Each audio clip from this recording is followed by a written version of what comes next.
আমি বাবার পুত্র হনুমান।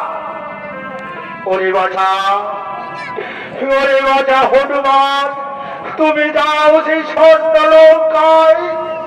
তোমার মাসিটা কেমন আছে? হ্যাঁ হ্যাঁ হ্যাঁ প্রভু রামচন্দ্র, আমি যাব স্বর্ণলঙ্কায়। আমি তোমার পুত্র হনুমান। আমার মাসিটার হনুমান, তুমি যদি সীতা তোমাকে বিশ্বাস করবে না রে, তাহলে তাকে বলো প্রভু, কিভাবে আমার মা বিশ্বাস করবে?